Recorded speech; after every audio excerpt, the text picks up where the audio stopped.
warahmatullahi wabarakatuh.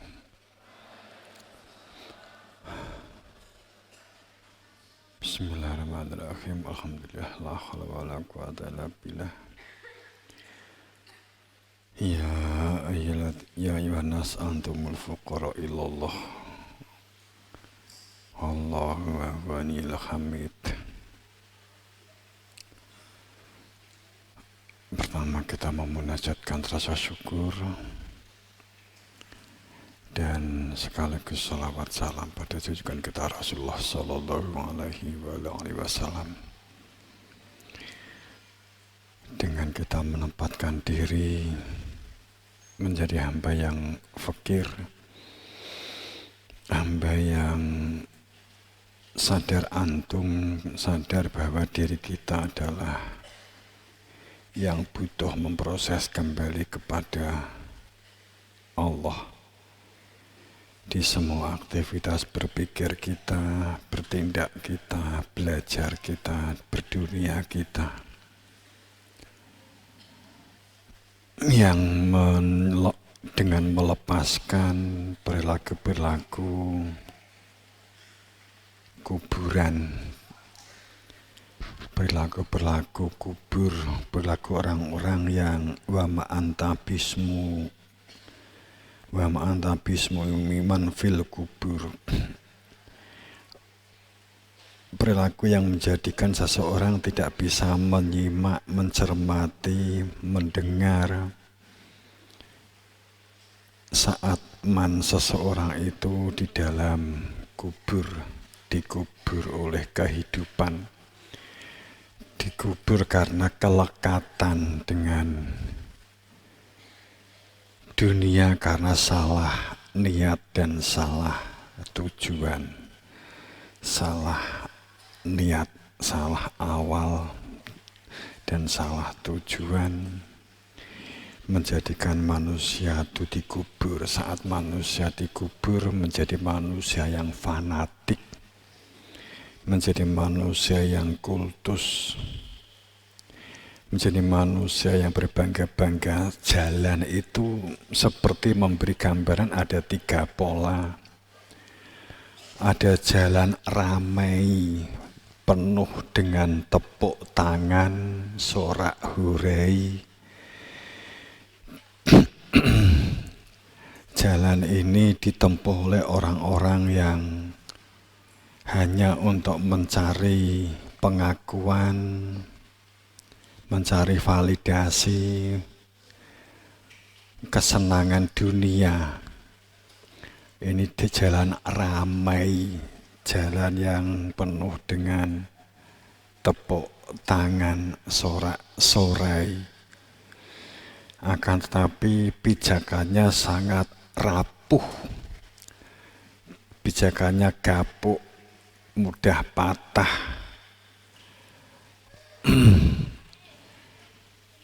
Banyak rayap yang pada dasarnya tidak bisa dilewati. Kemudian jalan satunya, jalan yang terjal, banyak kerikil, berlika-liku, akan tetapi lebih kokoh daripada yang pertama tadi. Jalan yang ditempuh orang-orang yang berani menghadapi tantangan hidup dengan mengejar kehidupan, walaupun mungkin tampak material masih ada kelekatan. Kemudian ada jalan yang ketiga, itu jalan yang tertutup kabut putih. Jalan ini kokoh. Jalan ini hanya dilalui mereka yang berani menghadapi kehidupan ini tidak dalam orientasi sorak-sorai, ramai, mencari pengakuan, jalan sunyi. Jalan yang sesungguhnya sunyi inilah jalan yang senyap. Seperti saat seseorang itu yang namanya kebesaran, umpamanya politik, kebesaran tentang harta benda, itu bisa diwariskan oleh yang mendapatkan waris itu.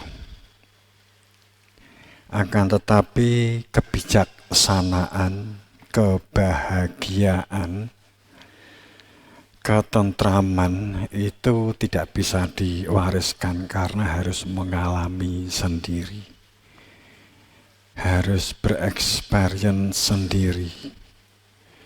Secara empiris atau secara pengalaman sifatnya batiniah harus mengalami sendiri. Seperti kalau kita melangkah naik sebuah tangga. Mulai dari kita belajar bisa berjalan, bisa berbicara, kemudian menaik tangga satu demi satu.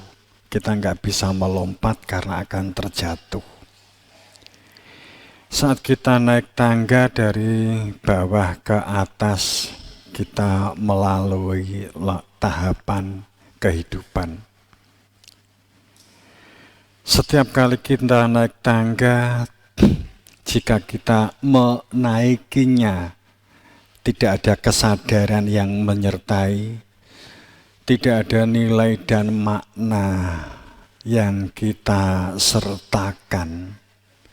Artinya tidak ada ketundukan, tetap ndongak dengan kesombongan dan arogansi, maka perjalanan naik tangga yang kita lakukan tidak memiliki makna apapun. Kita akan menemui akumulasi kesulitan pada tangga-tangga berikutnya. Pada tangga saat ini kita nggak mau melaluinya hanya karena mengejar sorak-sorai, maka kita akan menemui satu kesulitan demi kesulitan di kemudian hari. Tangga ini memang harus dilalui dengan sadar, sebab jika melaluinya tanpa sadar, berada di dalam kegilaan, maka saat ini gerbang kehidupan di akhir 25 masuk 2026 di bulan Desember ini sesungguhnya adalah adanya sebuah situasi gerbang baru masuk untuk berada di dalam peradaban. Kita untuk berada menjadi manusia-manusia yang menguatkan dan mengokohkan perilaku ketaatan dan kepatuhan dalam sistem taat makrifat dengan ketundukan. Artinya mereka yang tunduk fasjudu ila Adam, yang akan terproses dirinya dalam sebuah kesadaran hidup yang kemudian mungkin akan disebut menjadi orang sukses, yang mungkin juga akan disebut sebagai orang yang beruntung. Sedang mereka yang tertutup oleh kuburan, ditutup oleh egonya, oleh akunya, tidak mau tunduk, tidak mau fasjudu, bersujud, ini masuk tahun-tahun penyaringan, maka hal yang dikedepankan dalam kita membangun peradaban di dalam diri. Semua risalah ajaran kerasulan bukan dimaksudkan, bukan pilihan ya, bukan pilihan apakah, tapi ini adalah kebutuhan. Kita masuk sebagai satu kebutuhan, maka rancangan sistem administrasi, manajemen itu memang untuk dimasukkan menjadi bagian dari sistem pembelajaran, membangun kesadaran jiwa, membangun diri kita di kehidupan, di pendidikan ini. Ini memang untuk bertemunya titik temu lingkaran dari awal penciptaan tentang kehidupan dunia manusia, dan ini untuk menjadikan adanya satu lingkaran itu supaya penuh kembali kepada lingkaran awal, niat awal. Maka perilaku kuburan itu bisu, tuli, kaku, beku, fanatik, kultus, berbangga-bangga, itu saatnya untuk dilorot, saatnya untuk ditanggalkan, sehingga tidak menjadi wa idza qila lahum ta'alau ala ma anzalallah wa ila rasul qalu hasbuna ma jadna alaihi aba'ana. Jadi tidak menjadi, artinya ini adalah satu situasi atau kondisi dikuatkannya sebuah perilaku untuk berada di dalam sebuah nilai-nilai kehidupan yang membangun kesadaran, memenuhi panggilan jiwa, penyelarasan, keseimbangan, keserasian, keharmonisan. Walaupun faktanya memang harus dilatih. Harus dilatih. Kalau nggak dilatih, kita nggak akan pernah sadar apa yang kita lakukan itu tidak tepat. Dan kita tidak menyadari apa yang kita lakukan itu sesungguhnya tidak tepat, walaupun tidak bisa dikatakan salah. Ya, disinilah butuh sebuah pola musyawarah, pola komunikasi, penyingkronan, pensinergian. Ini memang butuh ada satu pola, ada satu sistem yang membangun, melatih kita, yang akan dibangun dari generasi ke generasi. Memang ini harus dirancang dalam sebuah sistem pendidikan yang membangun kesadaran itu.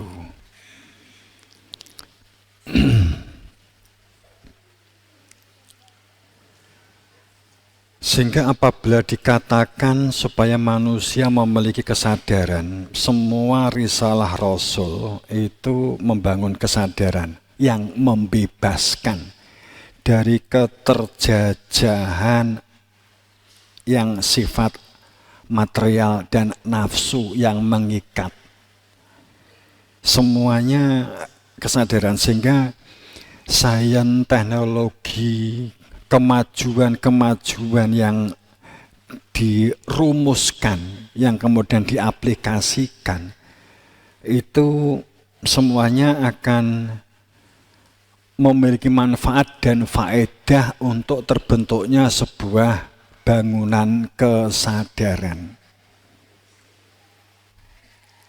Itu yang butuh dibangun di kedepannya.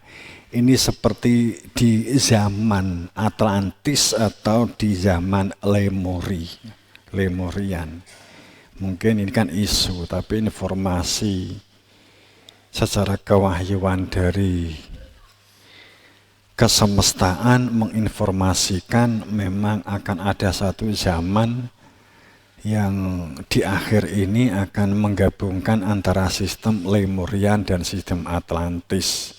Walaupun Atlantis itu sendiri nama yang dimunculkan oleh ilmuwan sekarang.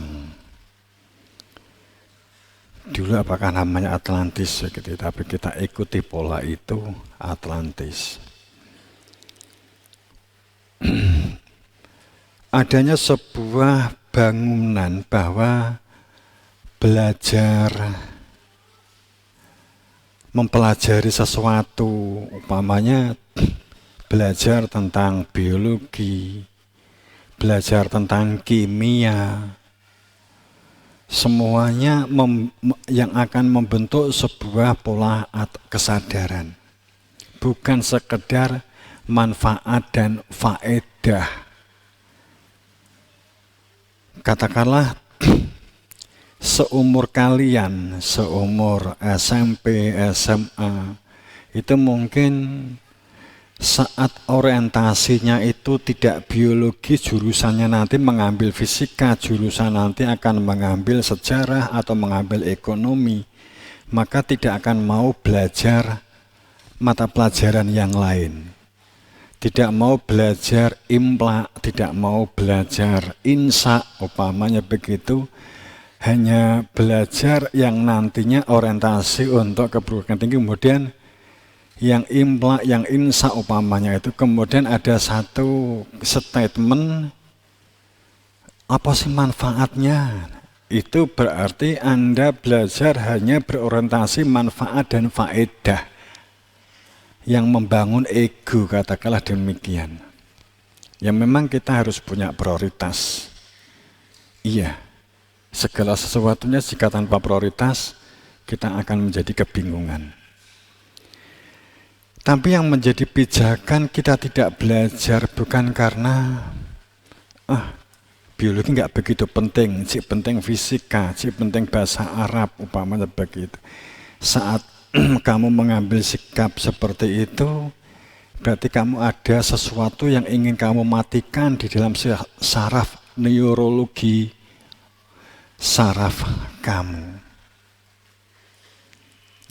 Tapi kalau karena memang prioritas akan berbeda, sehingga kamu belajar apapun sesungguhnya otak ini tidak, saraf itu tidak membaca bahwa kamu belajar itu tingkat kepentingan apakah itu akan menghasilkan uang atau tidak, meningkatkan karirmu atau tidak.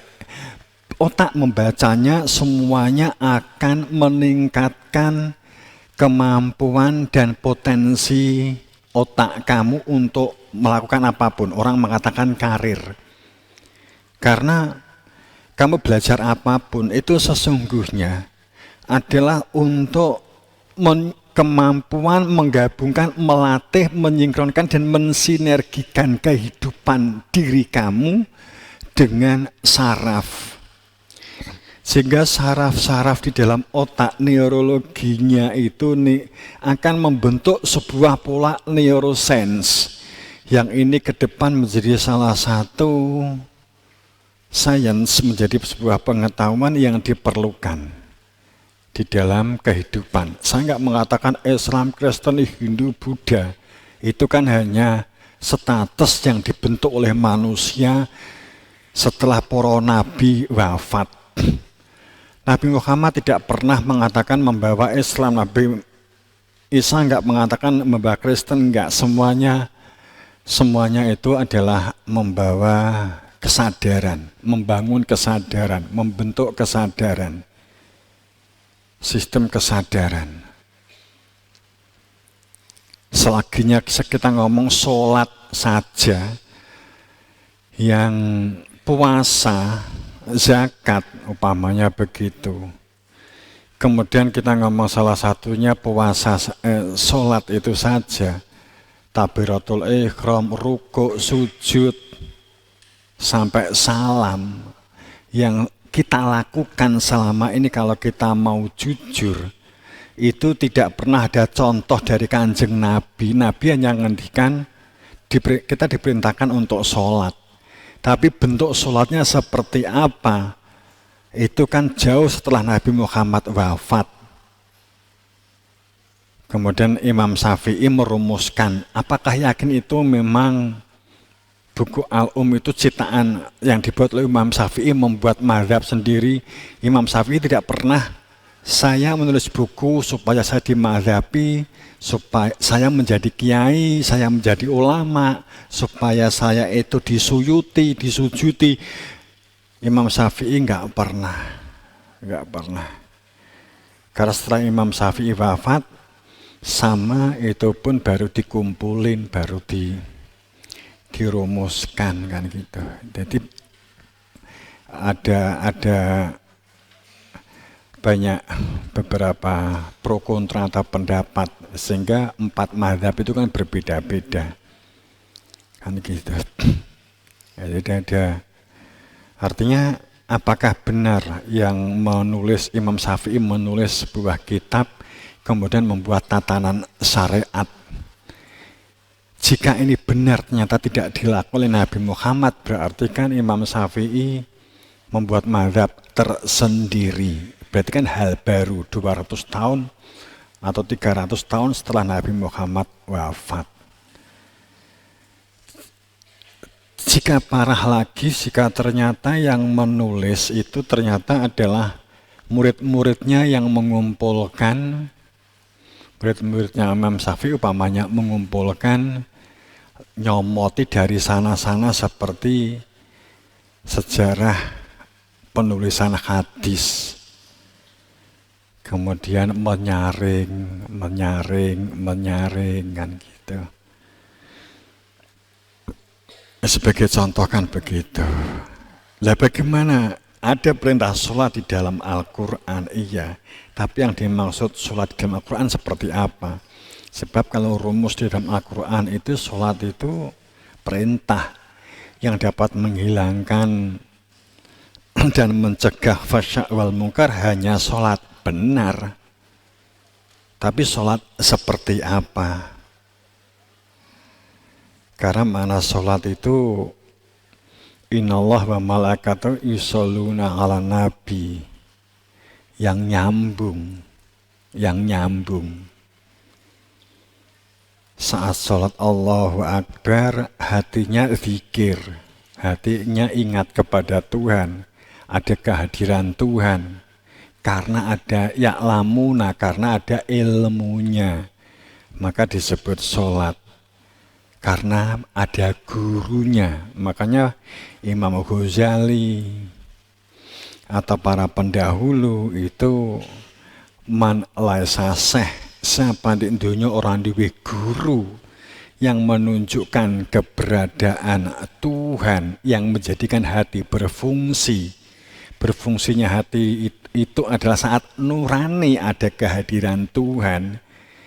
Jika tidak memiliki guru yang menunjukkan keberadaan Tuhan, maka dipastikan gurunya setan. Malah kalau Al-Muqid Munadulal itu disebut, atau katakanlah Sa'buddin Jailani, gurunya iblis gitu ya. Kembali. Maka untuk dapat memenuhi panggilan jiwa mengikuti apa anzalallah yang diturunkan Allah kepada Rasul, supaya kamu itu dapat mengikuti Rasul itu, ajakan kepada manusia untuk berada di dalam fakta iman, mengikuti apa yang diturunkan Allah dan supaya mengikuti Rasul, sehingga tidak mengatakan ana Islam, ana katakanlah saya iman, qala a'rabi amanna, saya iman. Tidak mengatakan waqad kafara bihi min qabl, sehingga tidak menjadi orang-orang yang sesungguhnya mengingkari Tuhan. Tapi iman itu tidak hanya satu ungkapan, aku iman. Setiap orang bisa mengatakan aku Islam. Setiap orang dapat mengatakan aku Islam. Bahkan lesannya mengatakan asyhadu alla ilaha illallah, mengatakan iman, pakaiannya pun juga bisa menjalankan seperti orang Islam. Ada cerita orang yang ingin haji, ingin seperti orang Islam, ingin di Mekah, ingin ikut merasakan keliling Ka'bah, ingin merasakan tawaf, ingin merasakan wukuf. Bagaimana sih orang Islam itu melakukan itu? Tapi dia tidak ingin masuk Islam. Sehingga dia juga tidak mengatakan aku iman, tapi dia kemudian daftar, ya dia harus merubah KTP-nya kan Islam. Apa susahnya untuk merubah KTP-nya itu menjadi agama Islam? Karena dia hanya ingin merasakan haji. Kemudian dia membeli, ini fakta, kemudian dia membeli mukena lengkap, akhirnya dia ikut haji, ikut rombongan haji. Nah, sampai sana ya kembali lagi loh, Muslim, enggak, saya cuma ingin merasakan bagaimana hajinya orang Islam, hanya ingin merasakan aja. Jadi kamu enggak masuk Islam? Enggak, saya hanya ingin. Dan itu kan bisa, faktanya kan juga ada yang melakukan seperti itu. Nah, kalau dia haji, dia enggak merubah KTP ya enggak bisa. Makanya dia sangune luweh turah, penasaran. Teman-temannya agak sing kaji cerita gitu, akhirnya dia haji. Sehingga kita bagaimana supaya tidak menjadi orang yang mengatakan aku iman, aku Islam. Karena yang diminta itu adalah ketaatan yang dikenal. Ayatnya kan begitu. Ta'atun ma'rufah atau ta'atun ma'rufah, ketaatan yang dikenal. Setiap orang bisa mengatakan aku iman, aku Islam. Melaksanakan sholat, menyalakan puasa, uang itu bisa dilakukan. Akan tetapi pernyataan itu sudahkah melalui satu proses persaksian, fakta, rasa. Setiap orang bisa mengatakan saya kenal garam. Setiap orang bisa mengatakan saya tahu asinnya garam. Tapi setiap orang bisa jadi belum tahu tentang garam. Ada yang belum tahu tentang garam, tapi malu untuk mengatakan tidak tahu. Inilah gerbang peradaban, fasjudu. Harus tunduk dan berserah diri. Maka apabila dikatakan kepada mereka supaya mereka itu mengikuti apa yang diturunkan Allah melalui Rasul-Nya, kemudian dapat dikatakan mengikuti Rasul. Karena dalam persaksian fakta, aku bersaksi, bukan mengatakan aku bersaksi, aku beriman, tapi qad kafarobih, sesungguhnya mengingkari. Karena memang karena tidak mengenal Tuhan. Ataukah mereka qalu hasbuna majadna alaihi aba'ana, atau mbegegek makutowaton, keras seperti batu, sedang batu saja sekeras itu masih ada lubangnya dan dapat memancarkan air. Sedang kerasnya hati manusia, benar-benar keras, ditutup oleh perilaku jumut, kaku, fanatik, sambil mengatakan qalu hasbuna ma jadna alaihi aba'ana awalau kana aba'uhum. Cukup model kehidupan kami dengan sistem yang kami dapati dari pendahulu-pendahulu kami, dengan pola-pola bapak dan nenek moyang kami, bagaimana mereka mengerjakannya, itulah yang kami ikuti, itulah yang kami anggap sebagai kehidupan beragama di dalam Maidah 104. Apakah mereka tetap bertahan mengikuti nenek moyangnya, walaupun sesungguhnya nenek moyangnya itu juga hanya pelestari budaya, tidak tahu apa-apa tentang hidayah dan tidak berada di dalam hidayah yang menjadikan terang dalam hidupnya, dalam hatinya. Itu yang terungkap di Maidah 104.